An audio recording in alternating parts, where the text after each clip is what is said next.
bonsoir. Alors, je suis très heureux de vous retrouver pour cette nouvelle séance d'approfondissement, de découverte, de parcours à la recherche de l'Esprit Saint, l'Esprit de Dieu qui est avec nous. Alors, si j'ai un nez rouge ce soir, j'y peux rien, c'est de la faute de Pierre-Emmanuel, parce qu'il m'a expliqué que si on met la lumière comme ça par le bas, ça fait film d'horreur. Donc, j'ai un gros nez rouge et un chapeau qui bouge aussi. Mais donc, je suis obligé d'éclairer mon visage comme ça. Alors, je me flingue les yeux. Alors, si vous voyez un nouvel espace derrière moi, eh bien, c'est parce que je suis dans mon nouveau bureau. Il y a marqué pas de carte là, mais pas d'inquiétude, on s'en fiche. Voilà, donc j'espère que tout le monde va bien. Je vais quand même regarder le chat pour savoir si vous êtes là, si vous m'entendez, si ça va. Ça a l'air d'être pas trop mal. Voilà, donc ce soir nous allons continuer donc notre parcours et nous allons développer ce que nous avions commencé la semaine dernière avec Marie-Élie sur le charisme très particulier et très essentiel en fait pour l'évangélisation de la guérison. Nous savons tous que lorsque quelqu'un est malade, il n'y a plus que sa maladie, ou quasiment. Celui qui est en proie avec la maladie, avec la douleur, la souffrance, que ce soit la sienne ou celle des autres qui le voient souffrir, eh bien, c'est évidemment une grande épreuve. Et on a de cesse de vouloir faire en sorte que cette douleur ou cette souffrance s'apaise. Quand on voit quelqu'un souffrir, on veut que la personne ne souffre pas. Et quand soi-même on souffre, eh bien, on souffre de voir aussi les autres souffrir avec nous, et ne pouvant rien faire. Et donc il y a un enjeu qui est très grand pour notre humanité, qui est celle de laisser le Seigneur guérir. Et notre chère Marie-Élie, donc docteur en sciences bibliques, nous a enseigné la semaine dernière combien notre Seigneur est un Dieu qui guérit et qui désire guérir. Dans l'évangile d'aujourd'hui, nous avons le lépreux qui vient voir Jésus et qui lui dit si tu veux, tu peux me guérir. Si tu veux, mais évidemment que le Seigneur veut nous guérir. D'ailleurs, la grande guérison pour nous, ça s'appelle le salut. Voilà. Qu'est-ce que c'est que le salut sinon pour nous la guérison totale du corps et du cœur. Ce renouvellement, cette rénovation totale de notre humanité totale. Voilà. Et donc le Seigneur est un Dieu qui guérit, et donc il veut guérir. Alors il guérit par des moyens conventionnels, mystère des sacrements, et puis il guérit aussi par des moyens non conventionnels, par la grâce de son Esprit Saint. Et donc le charisme de guérison s'inscrit dans cette grande intuition de l'Église, qui est que le Seigneur ne se laisse pas enfermer dans des petites cases que nous aimons bien bâtir parce qu'il le faut bien, et puis que c'est aussi le trésor de l'Église. Mais attention, comment dit saint Paul, n'éteignez pas l'esprit. Voilà, je dirais ce soir, pour plagier saint Paul, n'enfermons pas l'esprit dans nos petites catégories qui sont certes extraordinaires, fructueuses, etc., mais qui ne disent pas tout de l'œuvre de Dieu, bien au contraire. Donc, avec audace et foi, ce soir, nous allons continuer de demander au Seigneur à savoir comment faire pour demander la grâce du charisme de guérison. Donc, charisme essentiel, je vous l'ai dit, parce que dans notre monde aujourd'hui, qui est très terre-à-terre, qui est très matérialiste, qui colle vraiment à nos réalités, etc., il y a peu d'occasions pour nos contemporains d'avoir les yeux fixés autrement que sur les réalités matérielles. Évidemment, quand survient dans une vie toute droite, ou en tout cas comblée matériellement, quand survient une épreuve, ça peut être la maladie, ça peut être la maladie des autres, etc. Enfin, bref, ce sont un petit peu comme des coins, vous voyez, qui sont qui quelquefois peuvent permettre de faire sauter l'armure et peuvent rappeler les personnes à la réalité, qui est que nous avons autre chose, une vie différente qui nous attend au ciel, et que nous pouvons vivre différemment cette vie au regard de cet horizon qui nous est donné dans la vie éternelle. Et quelquefois, eh bien, il faut quand même le dire, hein, c'est la maladie qui ouvre des personnes à cette réalité, mais plus encore, eh bien, c'est la guérison inexpliquée ou manifestement l'œuvre de Dieu, eh bien, qui peut ouvrir les cœurs. Et c'est pour ça que les guérisons sont des signes très puissants qui accompagnent la véracité de l'Évangile. Et donc, il faut demander ces signes.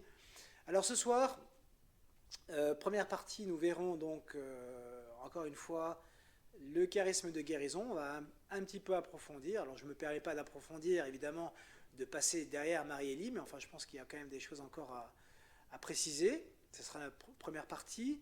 Donc, on continue sur le charisme de guérison. Deuxième partie, nous allons voir comment mettre en place en paroisse un temps de demande de guérison. Qu'est-ce qu'il faut, qu'est-ce qu'il ne faut pas. Et dans un troisième temps, nous allons prendre un temps de prière pour demander ce charisme de guérison, sachant que cette demande, elle n'est pas nécessairement pour nous-mêmes. Hein, c'est peut-être pas nous, c'est peut-être pas moi qui vais recevoir le charisme de guérison ce soir en le demandant, mais c'est peut-être mon voisin, ma voisine, le père Xavier, tel ou tel paroissien, j'en sais rien. Voilà. Donc ce soir, on terminera par un temps de prière relativement court. Ce sera plus court ce soir qu'habituellement, je pense. Je pense qu'en 1h15, on aura terminé notre soirée. Je voudrais commencer par c'est un petit Fioretti, comme on dit. Je viens de recevoir un message de Anne, qui suit régulièrement ce parcours et qui, rappelez-vous, enfin je ne sais pas si vous savez, mais enfin on a déjà eu l'occasion de demander la guérison pour elle au Seigneur. Et figurez-vous que ce soir, eh bien, après être allée voir un spécialiste, elle découvre que son mal, enfin on connaît l'origine de son mal, et il s'agit d'un dosage qui a été très mauvais pendant 3 ans.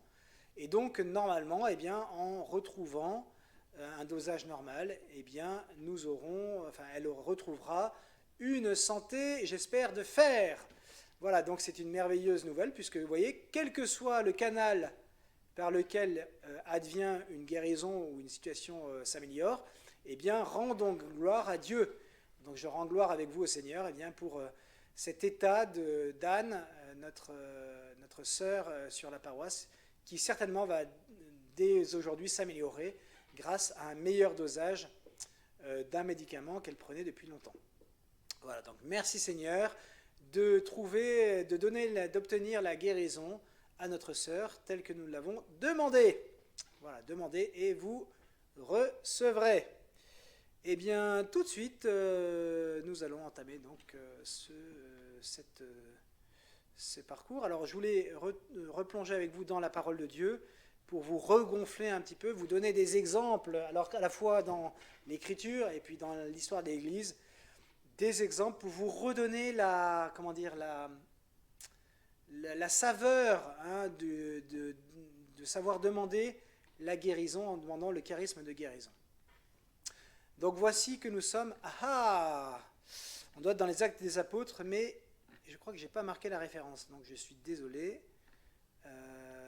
Je vais essayer de trouver tout de suite, grâce aux merveilles d'Internet, la référence. Voilà, c'est au chapitre 11 des Actes des Apôtres. Voici donc, c'est Saint Pierre. Saint Pierre va faire l'expérience de l'Esprit Saint comme nous pouvons la faire. Les apôtres et les frères qui étaient en Judée avaient appris que les nations, donc les nations ce sont les païens, avaient appris que les nations, elles aussi, avaient reçu la parole de Dieu. Lorsque Pierre fut de retour à Jérusalem, ceux qui étaient juifs d'origine le prirent à partie, en disant « Tu es entré chez des hommes qui ne sont pas circoncis, et tu as mangé avec eux. » Aïe, je me suis cramé. Alors Pierre reprit l'affaire depuis le commencement et leur exposa tout dans l'ordre en disant « J'étais dans la ville de Jaffa en train de prier et voici la vision que j'ai eue dans une extase. C'était un objet qui descendait. On aurait dit une grande toile tenue aux quatre coins venant du ciel. Elle se posa près de moi. Fixant les yeux sur elle, je l'examinai et je vis les quadrupèdes de la terre, les bêtes sauvages, les reptiles et les oiseaux du ciel. J'entendis une voix qui me disait « Debout, Pierre, offre-les en sacrifice et mange. » Je répondis « Certainement pas, Seigneur. Jamais aucun aliment interdit ou impur n'est entré dans ma bouche. » Une deuxième fois, du haut du ciel, la voix répondit « Ce que Dieu a déclaré pur, toi ne le déclare pas interdit. » Cela se produisit par 3 fois, puis tout fut remonté au ciel. Et voici qu'à l'instant même, devant la maison où j'étais, survinrent 3 hommes qui m'étaient envoyés de Césarée. L'Esprit me dit d'aller avec eux sans hésiter. Les 6 frères qui sont ici m'ont accompagné. Et nous sommes entrés chez le centurion Corneille, un païen. Il nous raconta comment il avait vu l'ange se tenir dans sa maison et dire « Envoie quelqu'un à Jaffa pour chercher Simon, surnommé Pierre. Celui-ci t'adressera des paroles par lesquelles tu seras sauvé, toi et toute ta famille. » Et toute ta maison, pardon. Au moment où je prenais la parole, l'Esprit Saint descendit sur ceux qui étaient là, comme il était descendu sur nous au commencement. Alors je me suis rappelé la parole du Seigneur que le Seigneur avait dite. Jean a baptisé avec l'eau, mais vous, c'est dans l'Esprit Saint que vous serez baptisés. Et si Dieu leur a fait le même don qu'à nous, parce qu'ils ont cru au Seigneur, Jésus, Christ, qui étais-je, moi, pour empêcher l'action de Dieu ? En entendant ces paroles, ils se calmèrent et ils rendirent gloire à Dieu en disant « Ainsi donc, même aux nations, Dieu a donné la conversion qui fait entrer dans la vie. » Voilà un très beau texte qui manifeste clairement l'Esprit Saint qui jaillit de toutes parts. C'est Pierre qui rappelle la Pentecôte, comme l'Esprit Saint qui était descendu sur nous aux origines. Ensuite, c'est donc Saint Pierre qui a cette vision, la vision dans une extase, comme il le dit. Ensuite, c'est cette voix qui vient du ciel. Ensuite, c'est l'Esprit qui l'envoie. Il aperçoit dans ces gens qui arrivent, eh bien, qu'il faut aller vers eux. Ensuite, donc l'Esprit me dit d'aller vers eux sans hésiter. Ensuite, c'est l'Esprit Saint qui va susciter le centurion Corneille, un païen. C'est un païen qui reçoit la visite de l'Esprit Saint qui lui dit, et comment il a eu l'ange se tenir dans sa maison et dire « Envoie quelqu'un à Jaffa pour chercher Simon, surnommé Pierre. » Vous voyez la puissance de l'Esprit Saint qui est très précis dans sa demande. Va chercher Simon, surnommé Pierre. Il y a un nom dans cette motion de l'Esprit Saint. Ensuite, l'Esprit Saint descendit sur ceux qui étaient là, comme il était descendu sur nous au commencement. Voilà. Et puis, Saint Pierre qui se rappelle cette belle parole du Seigneur. Jean a baptisé avec de l'eau, mais vous, c'est dans l'Esprit Saint que vous serez baptisés, donc que vous serez plongés. Voilà. Nous devons être donc plongés dans l'Esprit Saint. Alors, un petit passage dans l'histoire de l'Église avec Saint Irénée de Lyon. Saint Irénée de Lyon, si je ne m'abuse, docteur de l'Église, en tout cas, bon, peut-être que je me trompe, mais en tout cas, voici ce qu'il écrit. Donc c'est un grand frère pour nous dans la foi. Voici ce qu'il écrit, ce qui se passe à Lyon, donc en France, en Gaule, au IIIe siècle.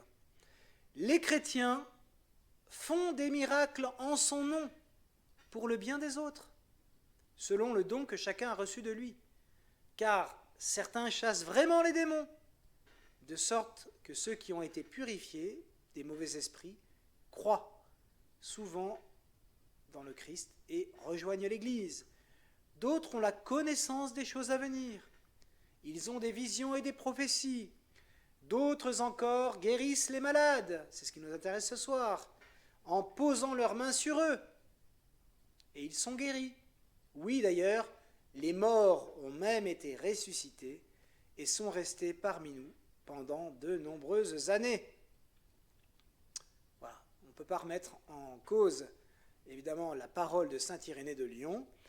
Eh bien, à la place de voir les Lyonnais accomplir ces signes donnés par le biais de l'Esprit Saint, eh bien, j'espère qu'on pourra dire les Figeacois chassent vraiment les démons, les Figeacois ont la connaissance des choses à venir, ils ont des visions et des prophéties, d'autres guérissent les malades en posant la main sur eux, ils sont guéris, et même les morts ressuscitent.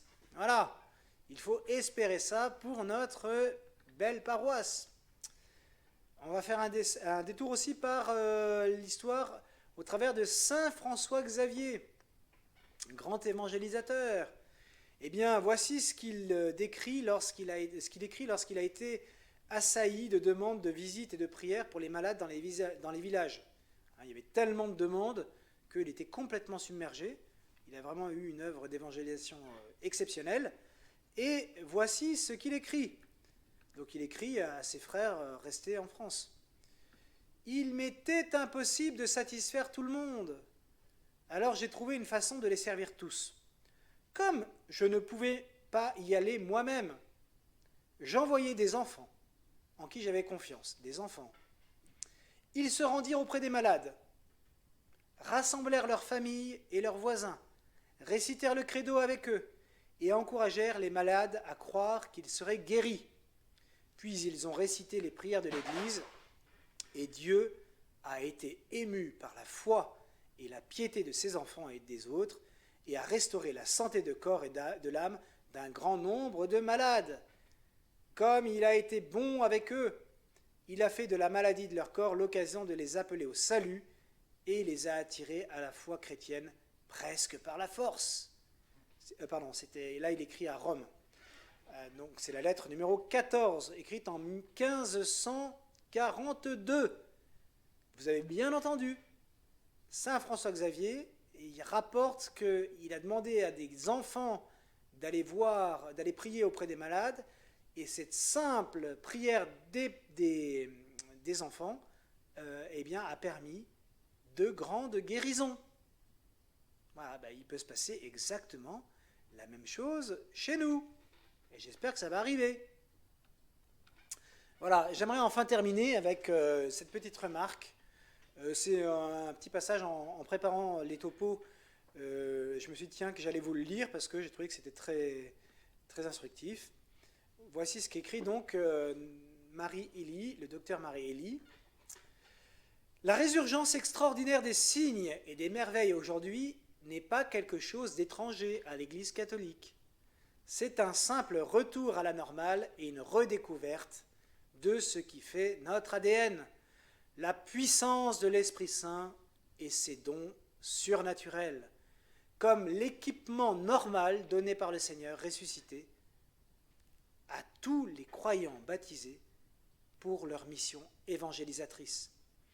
Pas moins que les gens du 1er siècle, les gens d'aujourd'hui ont besoin de plus qu'un message.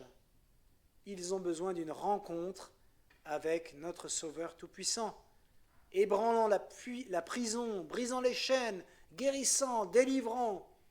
Et le Seigneur habille une fois de plus ses enfants avec la puissance d'en haut pour leur permettre d'apporter sa bonne nouvelle aux extrémités de la terre.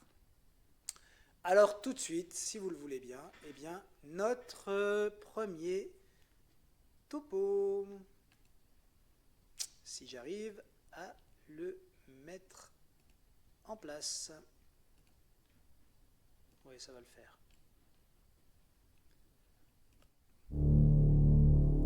Non, c'est pas ça.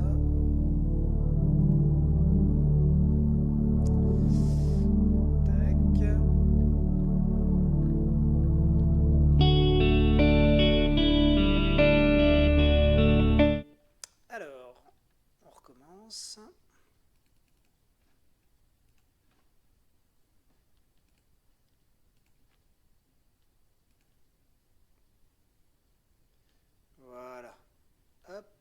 transition. Voilà, donc nous allons maintenant revenir sur le charisme de guérison. Alors j'espère que les paramètres sont corrects pour cet enregistrement. Je ne suis pas tellement habitué à mon nouveau bureau, donc j'espère que tout va bien, que l'image est bonne. Là j'avoue que je ne sais pas trop ce que vous pouvez en penser. Alors qu'est-ce que c'est que le charisme de guérison? Eh bien, définition simple, c'est un don gratuit fait à certains croyants, sans rapport nécessaire avec leur sainteté particulière, mais que Dieu donne en vue du bien commun pour montrer sa fidélité dans la réalisation des promesses du Christ. Donc c'est un don gratuit, charisme. Vous avez l'habitude maintenant, la grâce, le charisme, ce qui est gratuit. C'est un don gratuit fait à certains croyants. Ça veut dire deux choses, pas nécessairement des clercs, pas nécessairement des personnes extraordinaires, et pas nécessairement tout le monde. Voilà. Donc fait à certains croyants, sans rapport nécessaire avec leur sainteté particulière. On va voir que c'est important, et on va voir pourquoi. On a souvent dans notre imagination lié ce charisme à la sainteté personnelle des personnes, et puis que Dieu donne toujours en vue du bien commun. Mais ça, on avait vu que c'est la définition même d'un charisme. C'est un bien personnel qui est fait pour le bien de tous. Un don personnel fait pour le bien de tous. Et à quoi va servir ce charisme de guérison?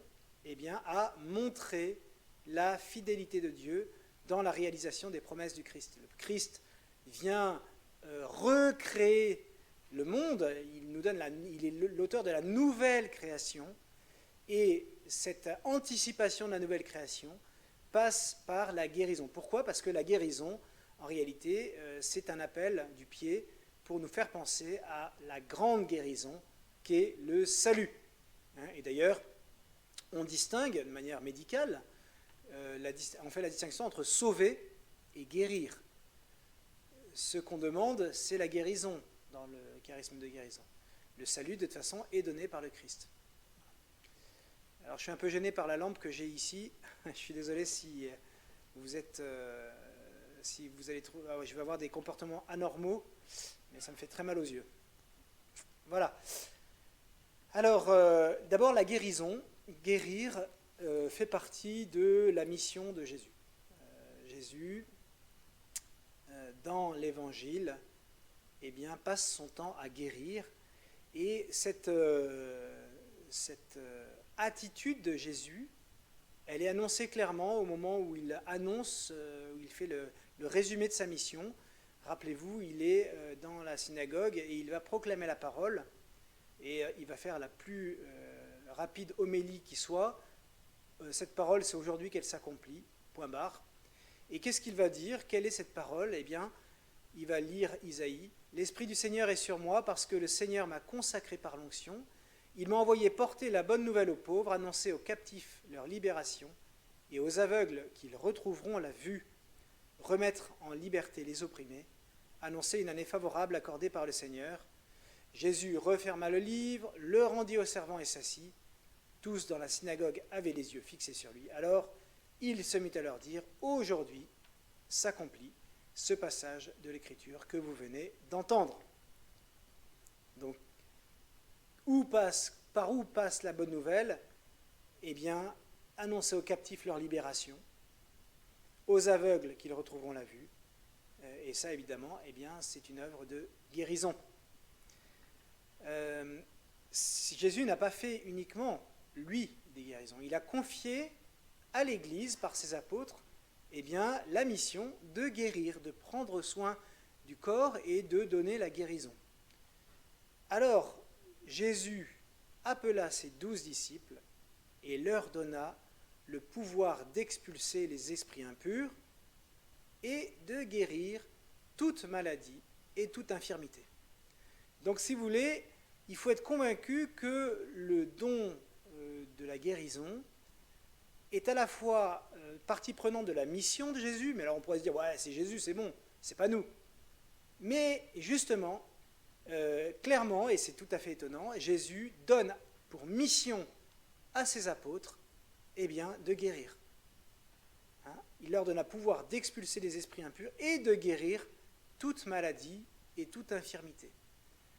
Ça va vouloir dire pour nous que désirer pour la paroisse le charisme de guérison, ce n'est pas du tout quelque chose de démentiel, ce n'est pas quelque chose de déraisonnable, c'est juste, au contraire, une question d'obéissance, à nous mettre sous l'influence de Jésus qui désire continuer de guérir. Donc le soin du corps, la guérison, fait partie de l'œuvre de Jésus, et évidemment, je vous l'ai dit, il y a derrière un profond message théologique, puisque ça va annoncer la recréation en Jésus-Christ, lui qui fait toutes choses nouvelles. Et d'ailleurs, un tiers quasiment de l'Évangile est le rapport de guérison. Donc Jésus passe son temps à guérir. Et si nous sommes à l'image de Jésus, si nous sommes comme le Maître, nous devons agir comme lui, évidemment avec les moyens qu'il nous donne. Ça, si on n'a pas reçu le charisme de guérison, on n'obtiendra pas de guérison par notre influence. Mais il faut demander. Alors, cette prophétie du corps, parce que le corps soigné, le corps qui guérit, c'est prophétique. Cette prophétie fait partie des signes extraordinaires qui ont contribué à la première évangélisation. C'est un message que je ne cesse de vous marteler si vous ne l'aviez pas encore compris. Et c'est pourquoi saint Paul n'hésite pas, lui, à parler d'un charisme propre de guérison, un charisme spécifique destiné pour celui qui le reçoit, à faire du bien autour de lui en permettant des guérisons. Et je vous rappelle, la première aux Corinthiens, chapitre 12, à tel autre sont donnés les dons de guérison dans l'unique esprit. Donc c'est clair et net, saint Paul nous dit qu'il y a des dons de guérison qui sont donnés, et il ne parle pas uniquement des prêtres, des évêques ou du pape, ou du roi de France, puisque vous savez que le roi de France avait ce charisme de guérison. Il y a une étude très sérieuse qui a été faite par Marc Bloch, un grand historien qui n'était pas catholique, et qui pourtant a fait une étude très sérieuse, et il a expliqué que dans l'histoire, c'est tout à fait sérieux. Le roi avait le pouvoir de guérir une maladie qu'on appelle les écrouelles. Et ce don lui était donné, lui était fait par la consécration royale. Donc, il nous va falloir demander le charisme de guérison pour la paroisse. Alors pour nous-mêmes, peut-être que nous on l'a, peut-être que vous qui me regardez, vous l'avez, si vous le demandez, vous le recevrez si vous le demandez, plus exactement. En tout cas, il faut le demander pour la paroisse, que la paroisse soit capable de produire, si je puis dire, des personnes qui vont aider les autres en leur permettant de guérir. Et Dieu sait qu'on en a besoin. Et comme c'est un signe fort pour l'évangélisation, nous avons besoin d'évangéliser en permettant à l'Esprit Saint de nous obtenir des guérisons. Alors, vous rappelez-vous, on fait un petit pas en arrière, le contexte dans l'Église, la description de l'Église, avec ses deux dimensions, hiérarchique et charismatique. Et on a vu que dans l'histoire, progressivement, par des nécessités de bien cadrer les choses, etc., la dimension hiérarchique s'est beaucoup développée en défaveur des manifestations charismatiques. Et en fait, pour le charisme de guérison, comme pour tous les charismes, il y a eu un glissement. La mise en avant du sacrement des malades, le sacrement des malades, rappelez-vous, c'est saint Jacques, au chapitre 5, qui dit « Si l'un d'entre vous est malade, qu'il appelle ceux qui exercent dans l'Église la fonction d'anciens, ils prieront sur lui après lui avoir fait une onction d'huile au nom du Seigneur. Cette prière, inspirée par la foi, sauvera le malade. Le Seigneur le relèvera et s'il a commis des péchés, il recevra le pardon. » Donc l'onction des malades, c'est l'onction sainte qu'on fait après avoir donné l'absolution à la personne qui s'est confessée, dans les conditions qu'on peut. Quelquefois la personne c'est sous condition. En tout cas, le sacrement des malades est ce signe réel et concret qui vient toucher le corps de la personne malade et qui est très puissant. Beaucoup de guérisons sont obtenus par le truchement du sacrement des malades. Mais le Seigneur, vous le savez, n'a pas lié sa puissance de salut au seul sacrement. Ça, c'est très important de s'en souvenir. Dieu n'a pas tout investi dans les sacrements. Les sacrements nous donnent la grâce de manière certaine, à partir du moment où on permet la fruition en nous, mais ce n'est pas du tout la seule voie par laquelle le Seigneur opère son œuvre, évidemment. Et donc, nous sommes fondés à demander le charisme de guérison, qui est autre chose que le sacrement des malades. Par exemple, cette semaine, quelqu'un m'a rapporté une maladie, ou je ne sais plus si c'est une maladie ou une difficulté ou un mal, etc., qui n'était pas un mal si important qu'il soit nécessaire de donner le sacrement des malades, puisque le sacrement des malades, c'est quand même pour des maladies qui sont graves. Eh bien, je lui ai proposé plutôt donc une prière de demande de guérison. Voilà.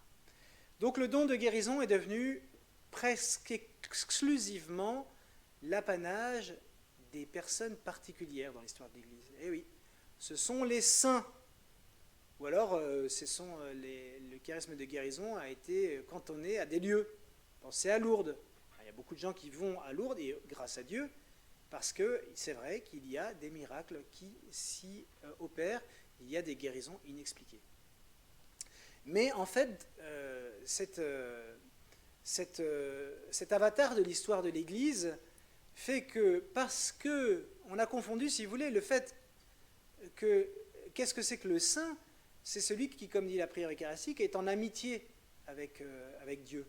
C'est celui qui vit en amitié avec Dieu. Et donc, évidemment, il vit en amitié avec l'Esprit Saint. Et quand vous êtes disponible à l'Esprit Saint peut manifester sa puissance au travers de notre pauvre vie. Mais comme les personnes saintes, ou plus exactement les personnes canonisées, sont souvent des personnes extraordinaires, parce qu'encore une fois, livrées à l'Esprit Saint, eh bien, on a du mal, quand même, à se comparer à eux. Enfin, qui, devant votre écran, qui peut se dire « Ah oui, moi je suis saint à la manière de saint François d'Assise, de saint Dominique, de saint Thomas d'Aquin, etc. etc. » Enfin, on voit bien qu'on ne leur arrive pas à la cheville. Donc, comme le charisme de guérison s'est beaucoup exprimé au travers de la vie des saints canonisés que nous connaissons, ben progressivement, on en est venu à penser qu'il y a un lien d'une évidence et un lien quasiment exclusif entre guérison et sainteté. Et évidemment, ça a deux conséquences qui ne sont pas justes à partir du moment où on les absolutise. La première, c'est que le don de guérison, le charisme de guérison, serait exclusivement lié à la sainteté propre de la personne. Et donc, en gros, si vous avez le charisme de guérison, c'est que vous êtes saint, et si vous êtes saint, vous avez de fortes chances d'avoir le charisme de guérison. Eh bien, si on absolutise ça, c'est pas vrai. Parce qu'il y a des personnes qui ne sont pas saintes, qui ont manifesté à un moment le charisme de guérison, et il y a des personnes qui sont saintes, qui n'ont jamais opéré de guérison qu'on sache. Jusqu'à preuve du contraire, enfin, j'ai peut-être un trou de mémoire là, mais est-ce que la Vierge Marie, rapportée dans l'Évangile, a accompli un miracle de guérison? Je ne crois pas. Voilà. Donc, première conséquence mauvaise si on absolutise. Deuxième conséquence, puisque les saints guérissent, et que moi, évidemment, je ne suis pas saint, en tout cas je ne suis pas saint à la manière des grands saints, eh ben, donc le charisme de guérison n'est pas pour moi. Et c'est la deuxième conséquence fâcheuse, c'est on a finalement laissé le charisme à des personnes plus compétentes. En fait, on a délégué la compétence à des saints. Pensez Mère Teresa, Saint Jean-Paul II, etc. Du coup, c'est pas nous. Donc du coup, ça ne nous concerne pas. Et bien évidemment, c'est une erreur.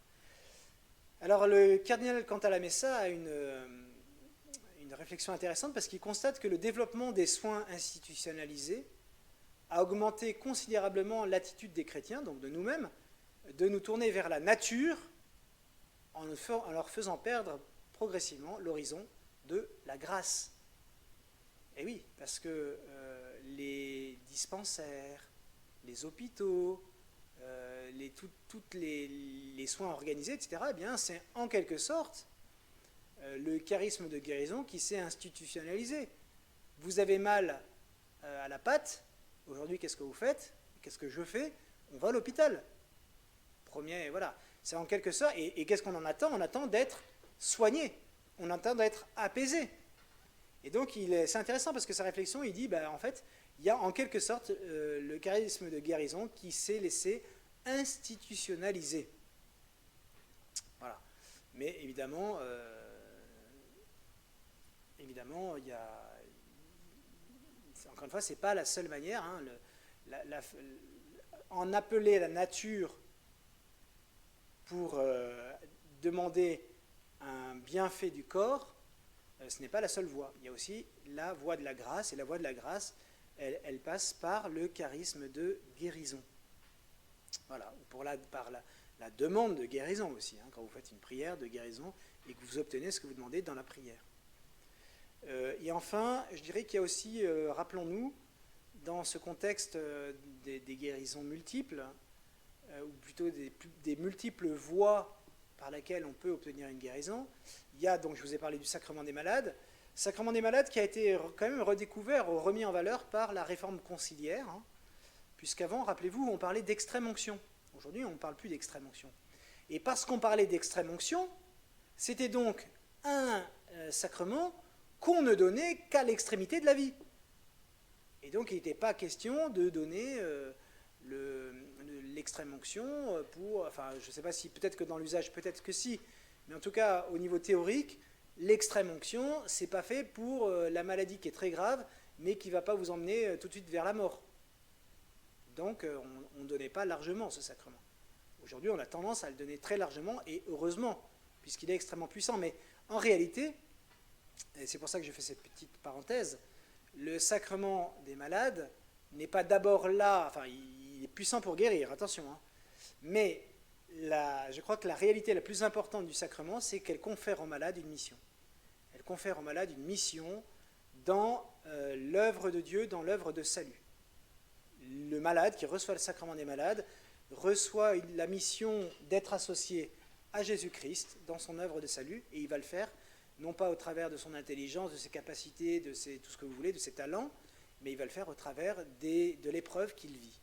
Et c'est en vivant cette épreuve avec le Christ qu'il va permettre d'obtenir de nombreuses grâces à de nombreuses personnes dans l'Église, donc jusqu'à l'extrémité de la terre. Voilà, donc l'enjeu pour nous est de nous rendre disponibles à l'Esprit Saint en paroisse pour qu'il daigne peut-être passer par vous pour opérer de grands signes. La foi, si vous en aviez gros comme une graine de moutarde, vous diriez au grand arbre que voici, déracine-toi et va te planter dans la mer, et il vous obéirait. Saint Luc, chapitre 17. Donc le Seigneur nous invite à éprouver notre foi. Alors, il y a quelques années, je confesse que je comprenais la demande de guérison d'une personne malade. Je comprenais que c'était un enjeu pour risquer ma foi, notre foi. En gros, j'avais constaté alors ce que j'appelle le syndrome de la prière universelle. Le syndrome de la prière universelle, c'est que j'ai constaté que dans le peuple catholique, on a quelquefois tendance à faire des demandes si vastes, comme dans la prière universelle, que de toute façon, finalement, peu importe le résultat de la prière. Est-ce qu'elle est exaucée, est-ce qu'elle n'est pas exaucée? De toute façon, on n'en verra jamais le fruit. Je vous donne un exemple très, très évident. Si tous les dimanches on prie pour la paix dans le monde, c'est très bien de prier pour la paix dans le monde. Mais en réalité, vous ne savez jamais si votre prière elle a pu avoir un quelque écho dans la vie réelle des gens, d'autant plus qu'il y a des conflits en permanence. Donc le syndrome de la prière universelle, c'est le syndrome de la prière chrétienne qui est tellement vague que finalement, elle n'engage pas notre foi.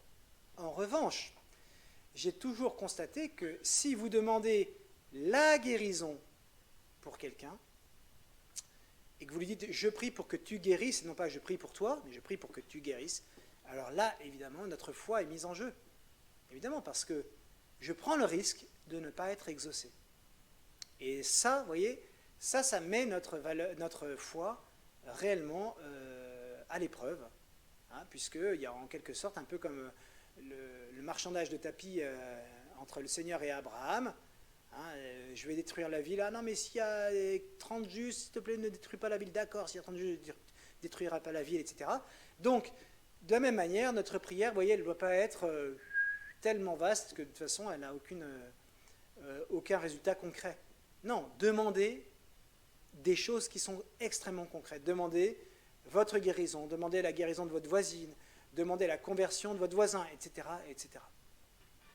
Et donc, une personne qui est malade, une personne qui a besoin de guérison, eh bien, c'est toujours quelqu'un qui va mettre notre foi à l'épreuve. Donc, en quelque sorte, c'est quelqu'un qui va pouvoir faire grandir notre foi, si vous me suivez bien. Hein, puisque si la foi est mise à l'épreuve, c'est comme l'or au creuset. L'or va passer au creuset, mais pour en ressortir purifié.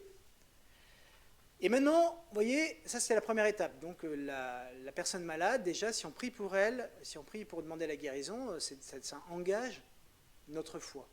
Mais j'ai découvert ces derniers mois, ces dernières années, eh bien, qu'il y a quelque chose qui est encore plus profond, c'est que, en fait,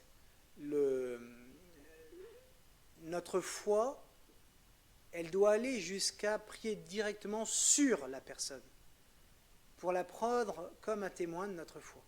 C'est plus uniquement, ok, je vais prier pour vous, ou je prie pour vous, pour votre guérison, c'est déjà super. Mais il y a un pas supplémentaire, me semble-t-il, qui est de dire, je prie maintenant pour vous. Maintenant. Et je prie pour vous maintenant, ça veut dire que je mets non seulement ma foi à l'épreuve devant Dieu, mais je mets à l'épreuve ma foi devant vous qui êtes malade aussi. Et ça, évidemment, voilà, à mon avis, et c'est très important, à mon avis, qu'on arrive jusque-là. Pas uniquement demander quelque chose qui soit très vaste, mais demander la guérison de quelqu'un et le demander en sa présence. Et évidemment, c'est tout l'enjeu de ce qu'on appelle les prières de demande de guérison. Donc, pour terminer cette première partie, eh bien, demander le charisme de guérison, c'est accepter de mettre sa foi à l'épreuve du regard de l'autre. Et justement, quand il est malade, on sait que ce regard, il est évidemment à la fois porteur d'espérance, enfin, vous voyez, il y a une énorme attente de la personne qui est malade. Eh bien, donc c'est évidemment très exigeant, mais en réalité, c'est très simple. Il y a à la fois cette exigence, vous voyez, cette épreuve de la foi. Et on n'est pas chrétien pour être tranquille, hein. On n'est pas chrétien pour ronronner dans un petit système qui va bien, où tout se passe bien, et où on dit que Jésus guérit, et que Jésus, etc., etc. Là, en quelque sorte, on fait comme Jésus qui dit n'hésitez pas à aller déranger le Seigneur dans la nuit, hein, comme cet ami qui revient et qui va tellement crier, etc., et déranger les autres que le gars va lui donner ce qu'il demande, même si ça l'énerve, et simplement pour faire arrêter cette demande intempestive. Eh bien, nous devons être devant le Seigneur comme ceux qui demandent de manière intempestive. C'est Jésus lui-même qui nous fait cette demande. Hein, il nous demande de demander à temps et à contre-temps, et il nous demande de persévérer dans la prière, il nous demande d'être insistant, un peu comme cette femme, la syrophénicienne, qui le suit et qui va, tant qu'elle n'a pas obtenu ce qu'elle veut, eh bien, va poursuivre Jésus. Voilà. Il y a une vertu dans cette espèce de bras de fer que le Seigneur nous demande d'avoir avec lui. Et demander le charisme de guérison, c'est avoir cette audace. Donc c'est exigeant, encore une fois, pour notre foi, parce que c'est beaucoup plus simple de rien demander du tout. Comme ça, on est sûr que si on obtient, tant mieux, et puis si on n'obtient rien, on n'a rien demandé, donc voilà. Donc c'est beaucoup plus exigeant de demander telle chose bien précise au risque de ne pas être exaucé. Et c'est ça le truc. Mais, en tout cas, c'est simple. Et ce que je voudrais vous dire aujourd'hui, c'est qu'il ne faut pas avoir peur de demander ce charisme parce qu'il s'exerce de manière simple. Et on va voir cela dans une deuxième partie.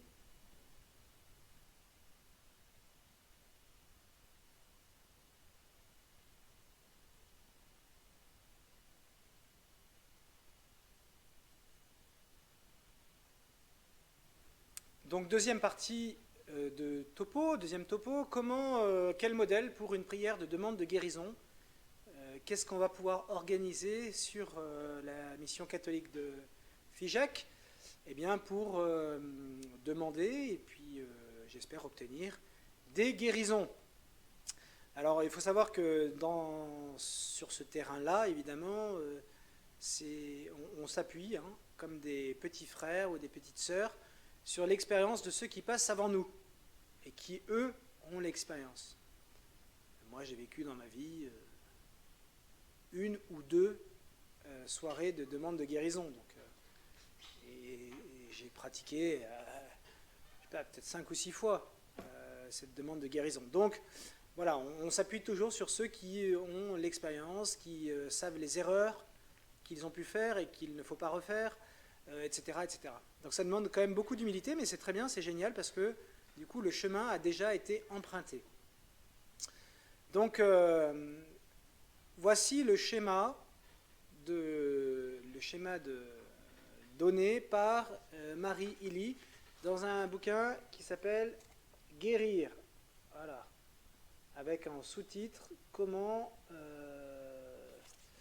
offrir au monde la miséricorde de Dieu ». Voilà. Alors, donc dans ce livre, elle nous donne un schéma, en fait, un schéma de ce qui peut être un temps de demande de guérison. Voilà. Alors, il faut juste, avant que je commence ce passage, que vous fassiez la distinction entre, dans une prière de demande de guérison, entre une parole de demande qui s'adresse directement au Seigneur, « Seigneur, je te demande de guérir telle personne », et distinguer avec une parole de commandement. On s'adresse directement à la maladie, ce qui est la cause de la souffrance. Alors évidemment, ça fait un peu baroque, hein, on n'a pas l'habitude. On va dire, tu meurs, quitte ce corps, je sais pas moi, n'importe quoi, toi le mal dedans, dégage. Enfin, on ne le dit pas comme ça, mais voilà. Donc ça, c'est ce qu'on appelle une parole de commandement. On commande au corps, alors avec quelle autorité? Eh bien avec l'autorité qui nous donne, qui est celle qui fait de nous des autres Christ. Je vous rappelle que l'Esprit Saint, reçu au baptême, à la confirmation, et quand l'Esprit Saint vient donc quand on est plongé dans l'Esprit Saint, donc avec le baptême de l'Esprit Saint, l'autorité ne vient pas de nous-mêmes, mais elle vient du Seigneur lui-même, et c'est la même que lui, c'est la même que le Seigneur Jésus dans l'Évangile, quand il dit « Sors de cet homme », l'Esprit sort.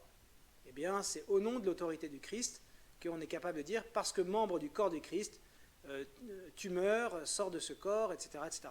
Donc ne soyez pas étonnés, hein, je vous ai déjà passé une petite vidéo, peut-être que je vous la repasserai tout à l'heure.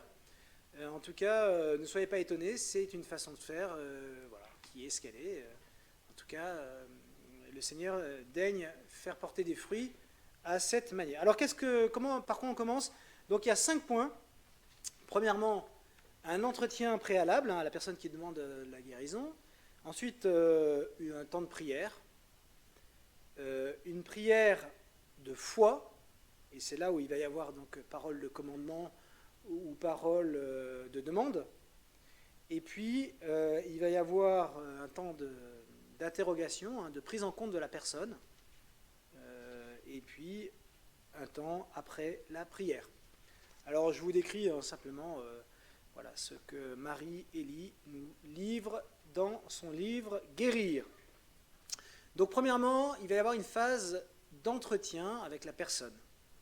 Voilà, on va demander, en fait, qui elle est, poser des questions simples, comment elle s'appelle, qu'est-ce qu'elle aimerait que le Seigneur fasse pour elle,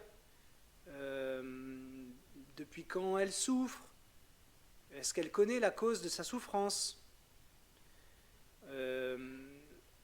On peut dire aussi, essayer de trouver quel est l'aiguillé pour savoir quelle est la cause de la souffrance. Qu'est-ce qu'a dit le médecin? Est-ce qu'il y a un problème familial? Est-ce que c'est un problème familial? Est-ce que vous vous souvenez d'un événement marquant qui a qui est à l'origine de ce mal dont vous souffrez. Voilà, et en fait, cette espèce de petite enquête, eh bien, elle permettra de savoir, d'orienter en fait notre prière. Mais évidemment, le but du jeu, c'est de demander à l'Esprit Saint de nous guider lorsqu'on priera sur la personne. Alors, si jamais la personne, elle commence à être, à partir dans nos longues explications, etc., il faut lui rappeler qu'on n'est pas là pour ça, enfin que c'est pas l'objet. Hein. Par contre, voilà, que le Seigneur, il connaît tout de sa vie, et donc c'est pour nous, en fait, qu'on a besoin de savoir un peu comment diriger notre prière. C'est la prise en compte de notre humanité devant cette personne qui souffre. Quoi qu'il arrive, eh bien, évidemment, il faut toujours avoir une attitude d'écoute et une attitude aimante. Donc là, vous voyez que beaucoup de paroissiens et de paroissiennes dans cette phase sauront parfaitement voilà, mettre la personne à l'aise. Ensuite, on va discerner donc, dans un deuxième temps quelle prière va être le mieux adaptée. Est-ce qu'on va faire une simple prière de demande ? Seigneur, nous te demandons que Jacqueline soit guérie, etc. Ou alors, est-ce qu'on va utiliser une parole de commandement ? Ou alors, les deux. Voilà. Évidemment, c'est pas une recette toute faite, hein, vous comprenez bien. C'est, on se met à la disponibilité de l'Esprit Saint pour qu'il nous inspire telle ou telle manière de prier. La prière, elle consiste toujours à demander, à solliciter la guérison du Seigneur. Père, au nom de Jésus, fais que le cartilage de ce genou soit guéri. Jésus, merci d'avoir porté nos infirmités et nos maladies dans ton corps sur la croix. S'il te plaît, libère Jacqueline de tout symptôme de fibromyalgie. Saint-Esprit, viens, libère ta puissance pour la guérison de la rétine de Pierre, etc., etc. Donc je vous l'ai dit, la parole de commandement, elle va s'adresser directement au corps, ou plus exactement au mal. Hein, et alors ça va donner quelque chose, alors attention, hein, accrochez-vous, parce que c'est un peu décalé hein, par rapport à notre culture habituelle. Os de la cheville, soyez guéris et revenez à la bonne place au nom de Jésus. Arthrite, je t'ordonne au nom de Jésus de quitter le corps de Pierrette. Oreille, ouvrez-vous au nom de Jésus. Tumeur cancéreuse, je te maudis au nom de Jésus et je t'ordonne de rétrécir et de quitter ce corps. Alors, je vous ai dit, c'est baroque. C'est un peu décalé par rapport à l'habitude qu'on a de notre prière. Et vous voyez qu'on est très loin du syndrome de la prière universelle. Mais voilà, sachez qu'il y a des fruits de guérison qui sont obtenus par cette manière de faire. Alors évidemment, Dieu n'est pas enfermé dans la manière, mais je vous l'ai dit, nous, de quoi en fait on hérite de l'expérience de ceux qui nous précèdent. Donc il ne faut pas chercher à faire, soyons dociles. Si des gens obtiennent des guérisons par ce moyen, ayons l'humilité d'emprunter ce même chemin, même si ça nous paraît bizarre, étonnant, etc., etc. Alors quelquefois on peut vraiment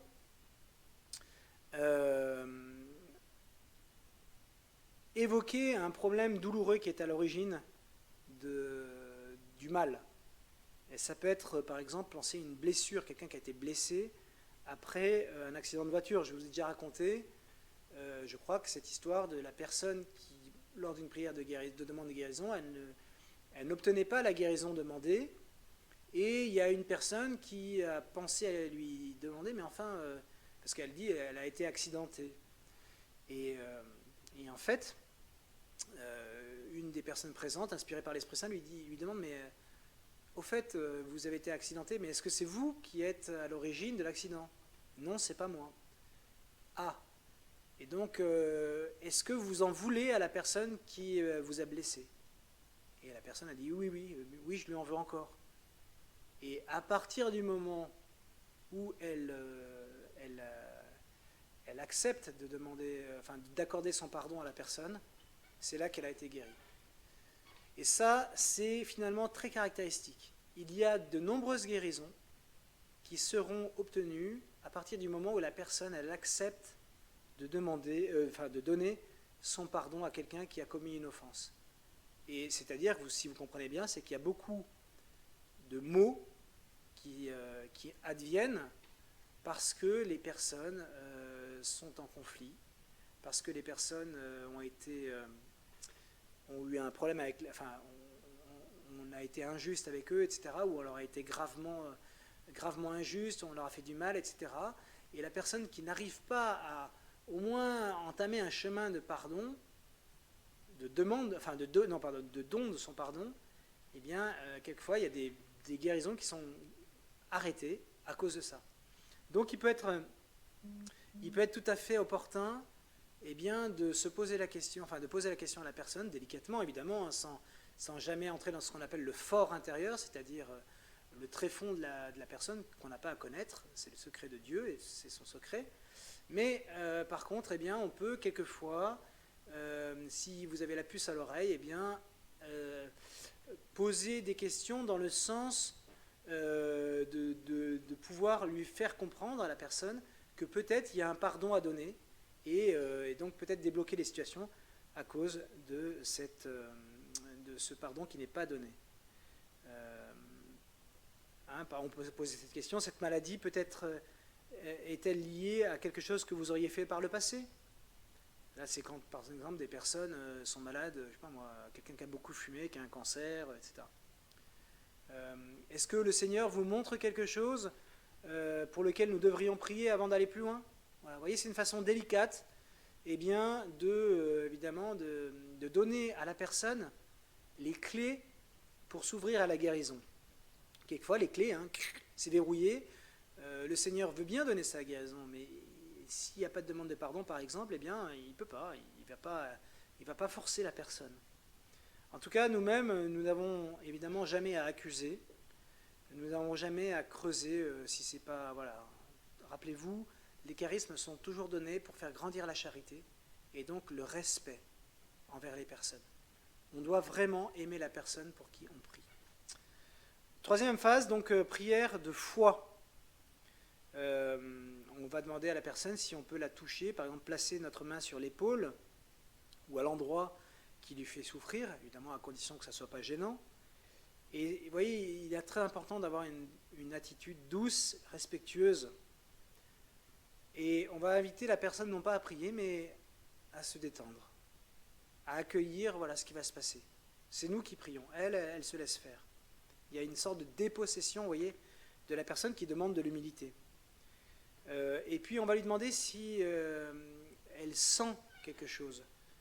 Elle va peut-être nous témoigner d'une sensation de picotement, de douleur, de chaleur, etc. Ce sont des phénomènes qui accompagnent souvent la guérison.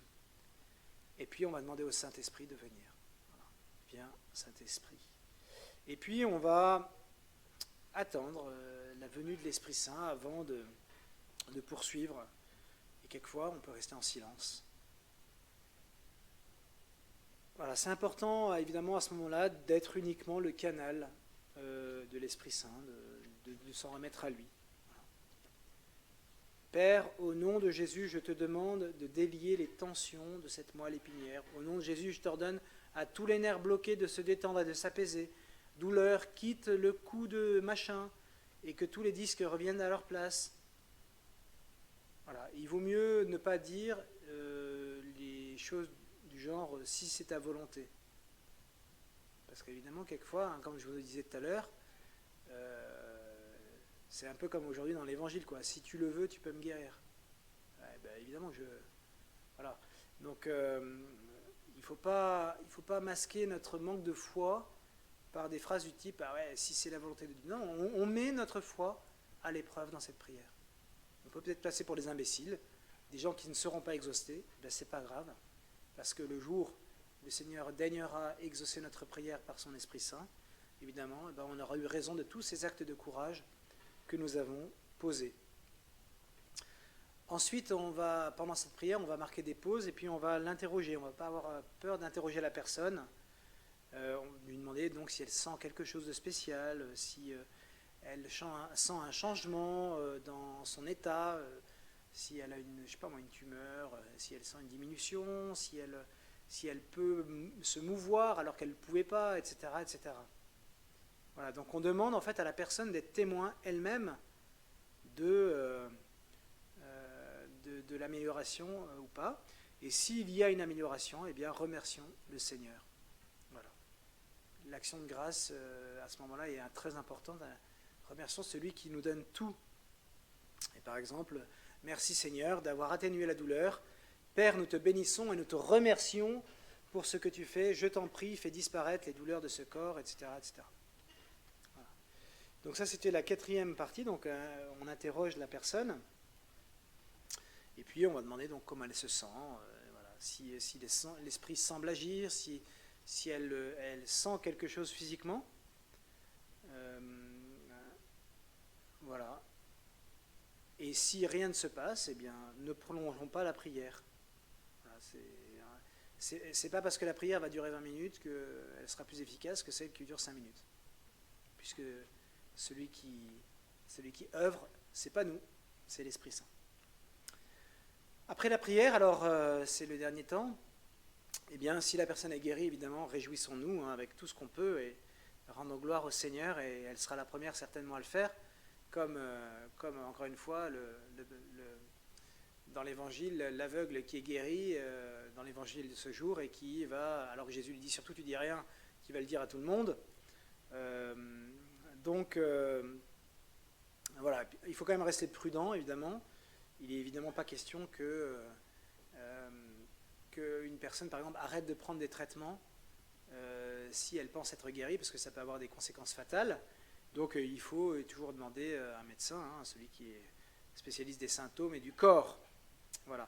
Et si la personne n'est pas guérie, ou ne l'est que partiellement, eh ben, encourageons-la à persévérer dans cette demande de guérison envers le Seigneur, comme l'a fait la Cananéenne. Voilà. Dans l'évangile selon saint Matthieu, au chapitre 15, versets 22 à 28. Et puis, il faut lui donner aussi de l'espérance, puisque une guérison, ça peut prendre du temps. Voilà. On n'est pas là pour douter, on n'est pas là pour exprimer on est juste là pour demander avec foi. Et le Seigneur a dit, tout ce que vous demanderez avec foi en mon nom, je le ferai.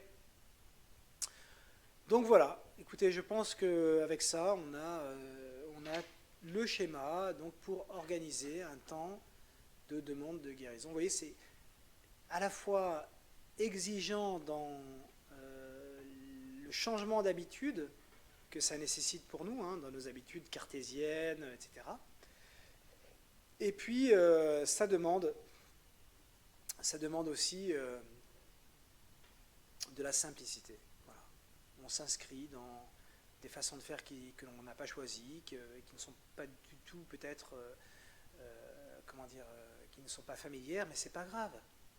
Puisque ce qu'on désire, c'est vraiment nous mettre au service de quelqu'un d'autre, et puis de se mettre au service de cette personne qui vient nous demander la guérison, qui vient demander à Dieu la guérison, et à nous de prier pour elle. Voilà, alors je vais essayer maintenant, en terminant, de vous remettre cette petite vidéo, si je la retrouve. La petite vidéo, rappelez-vous, qui se passe dans une école. Je crois que je l'ai virée. Tac. Écoutez, je vais essayer de vous la retrouver en 4e vitesse. Source média, hop. Alors, on va mettre école. Guérison. Voilà. Et c'est là où il va falloir que je trouve rapidement. Voilà, très bien.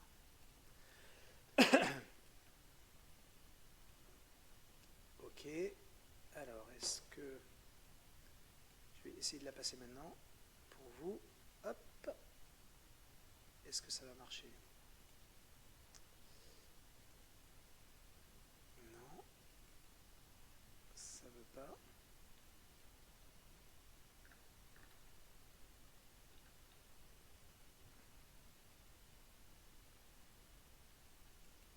Ah bah si, peut-être. Voilà. Super. Je vous la remettre. After the students shared testimonies from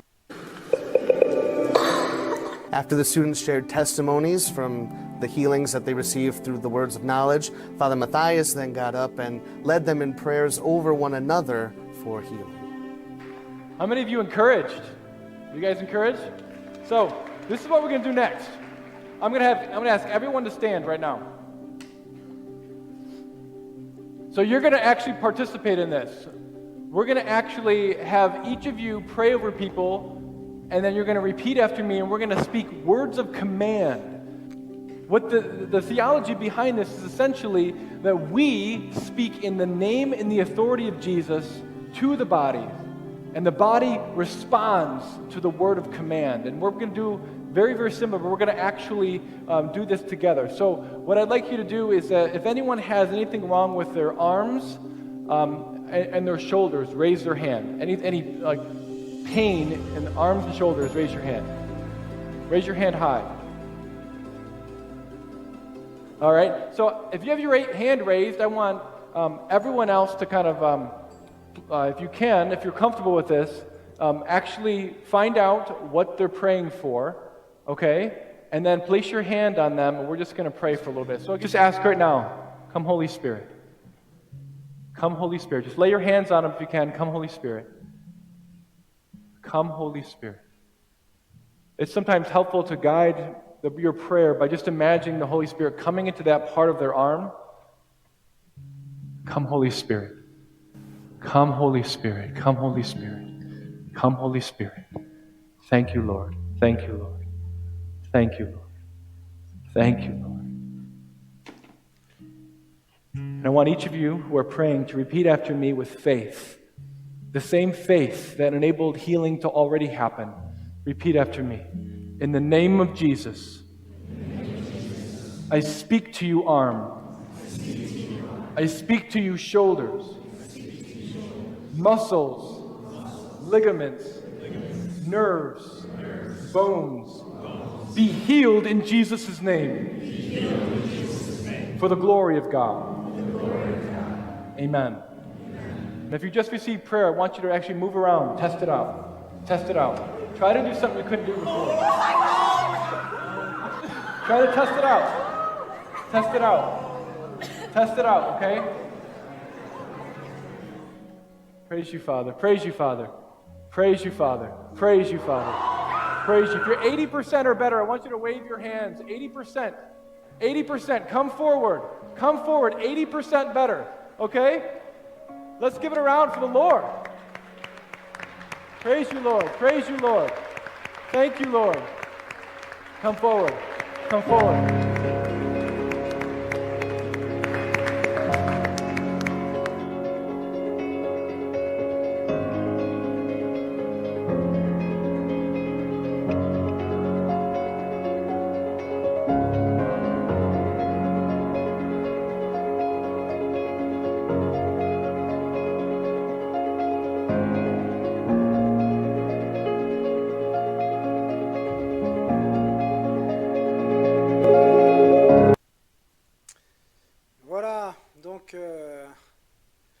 Beaucoup d'émotions, vous voyez, dans cette petite vidéo, très sympa. Moi, j'aime beaucoup la regarder. En tout cas, c'est pas compliqué. C'est pas compliqué. Jamais, il y a quelques années, j'aurais imaginé participer à des soirées comme ça, être acteur, demander l'Esprit Saint pour des personnes. Voilà. Donc, il faut se lancer. Il faut avoir l'audace de la foi et il faut savoir déplacer vous voyez, mettre de côté un petit peu nos a priori culturels, notre espèce de comment on appelle ça, le respect humain, cette espèce de fausse pudeur devant l'œuvre de Dieu. Voilà. Eh bien écoutez, nous allons passer maintenant à notre troisième partie, donc temps de prière, de demande à l'Esprit Saint. Mettre de côté un petit peu nos a priori culturels, une espèce comment on appelle ça, le respect humain, une espèce de fausse pudeur. Voilà, nous allons maintenant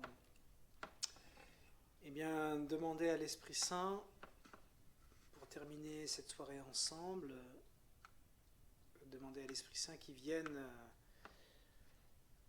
offrir à la paroisse, aux paroissiens, ce charisme de guérison, de façon à ce que sa miséricorde puisse être apparente à la fois pour nous, catholiques, mais que ce soit aussi un témoignage pour les païens, pour tous ceux qui ne connaissent pas le Seigneur Jésus, qui ne connaissent pas le vrai Dieu.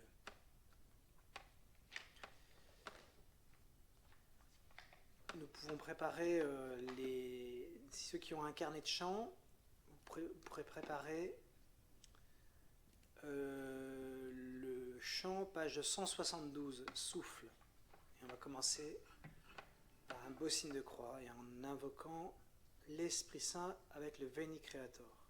Au nom du Père et du Fils et du Saint-Esprit. Amen. Viens en nous, Esprit Créateur, visite les âmes des tiens. Emplis de la grâce d'en haut les cœurs qui sont tes créatures. Toi qu'on appelle conseiller, don du Seigneur de majesté. Source vive, feu, charité. Toi qui es onction spirituelle. Toi le donateur aux 7 dons, puissance de la main de Dieu. Toi que le Père avait promis, qui fait jaillir notre louange, mets ta lumière en nos esprits. Répands ton amour en nos cœurs. Et que ta force sans déclin tire nos corps de leur faiblesse. Repousse l'adversaire au loin, sans tarder, donne-nous la paix. Ouvre devant nous le chemin, que nous évitions toute faute. Fais-nous connaître Dieu le Père, fais-nous apprendre aussi le Fils, et croire en tout temps que tu es l'unique esprit de l'un et de l'autre. Amen.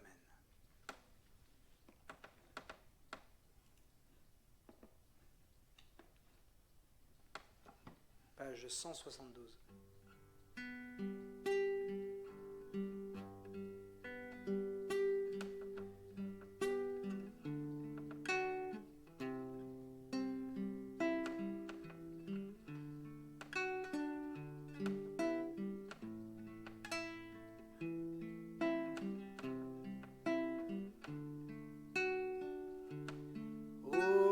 Souffle, souffle de Dieu, nous t'accueillons. Viens purifier nos cœurs. Oh, souffle, souffle de Dieu, nous t'accueillons. Viens purifier nos cœurs. Rends-nous souples devant toi, à l'écoute de ta voix. Rends-nous sensibles à ton cœur. Rends-toi le roi, sois le Seigneur. Oh, souffle, souffle de Dieu, nous t'accueillons. Viens purifier nos cœurs. Oh, souffle, souffle de Dieu, nous t'accueillons. Viens purifier nos cœurs. Quand ton peuple s'humilie, renouvelle en lui ta vie, chasse l'orgueil et la crainte, et rends ton Église sainte. Oh, souffle, souffle de Dieu, nous t'accueillons. Viens purifier nos cœurs. Oh, souffle, souffle de Dieu, nous t'accueillons. Viens purifier nos cœurs. souffle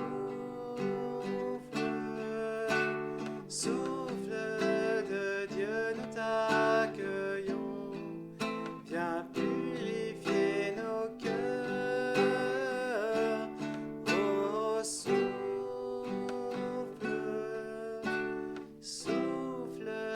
de Dieu, nous t'accueillons. Viens purifier nos cœurs.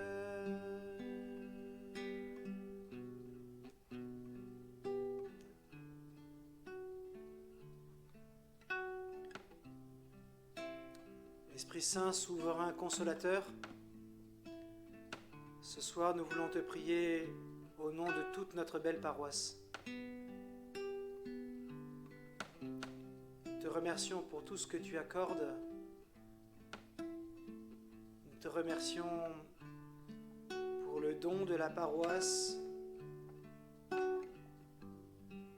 Nous te remercions de nous protéger en ce temps de pandémie.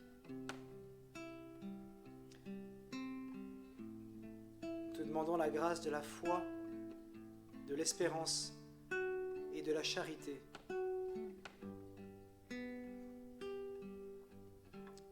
Et ce soir, tout particulièrement, Seigneur Esprit Saint, nous te demandons te prions de bien vouloir accepter de passer par nous, pauvres pécheurs, pour manifester ta puissance en donnant des guérisons. Ce soir, Seigneur Esprit Saint, nous te demandons, nous mendions le fait que tu accordes à de très nombreux paroissiens le charisme de guérison. Tu vois nos pauvretés, tu connais notre pauvreté. Tu sais que sans toi, nous ne pouvons rien. Nous sommes si pauvres pour témoigner du Père, si pauvres pour honorer le Fils, si pauvres et si malhabiles pour te dire au monde. Pourtant, nous avons l'audace de te demander de venir passer par nous, par nos pauvres corps mortels, par nos pauvretés, par nos psychologies non abouties, par notre histoire, par notre vie tout entière, par nos travers. Te demandons la grâce, Seigneur Esprit Saint,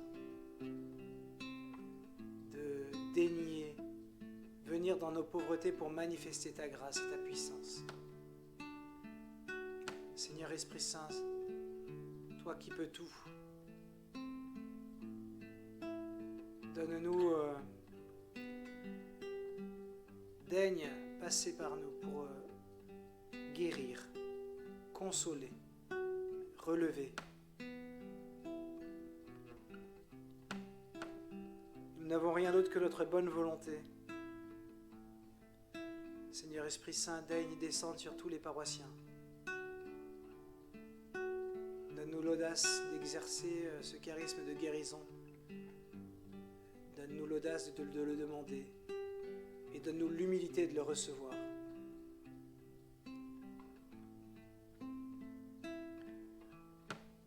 Seigneur Esprit Saint, entends notre prière. Nous crions vers toi.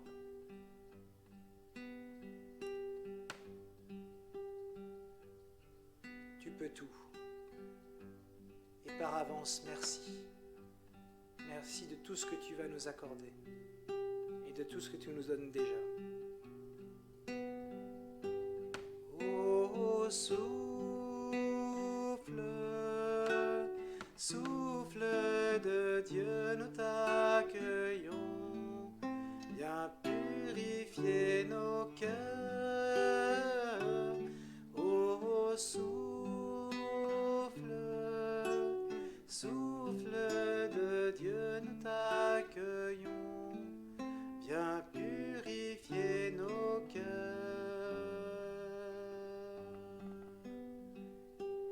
Rends-nous souple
notre maman du ciel, pour qu'elle porte jusqu'au Seigneur notre prière. Je vous salue Marie, pleine de grâce, le Seigneur est avec vous. Vous êtes bénie entre toutes les femmes, et Jésus, le fruit de vos entrailles, est béni. Sainte Marie, Mère de Dieu, priez pour nous pauvres pécheurs, maintenant et à l'heure de notre mort. Amen. Notre-Dame de l'Espérance, priez pour nous. Notre-Dame de la Guérison, priez pour nous. Le Seigneur soit avec vous et avec votre esprit. Que le Seigneur Tout-Puissant vous bénisse, le Père, le Fils et le Saint-Esprit. Amen. Allez dans la paix du Christ. Nous rendons grâce à Dieu. Voilà, bonne soirée à toutes et à tous. Bon confinement.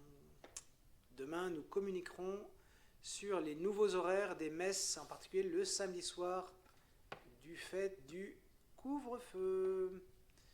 Bonne nuit à tout le monde. Je vais essayer de remettre la musique de générique. C'est pas gagné. On va voir ça. Hop.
Esprit de vérité, toi qui es partout présent et qui remplis tout, trésor de bien et donateur de vie, viens et demeure en nous, purifie-nous de toute souillure et sauve nos âmes, toi qui es bonté. Ô Roi céleste, consolateur, Esprit de vérité, toi qui es partout présent et qui remplis tout, trésor de bien et donateur de Toi vie, qui es partout demeure en et nous, qui remplis tout, purifie-nous de toute souillure et sauve nos âmes, toi qui es bonté. et qui remplit tout, purifie-nous de toute souillure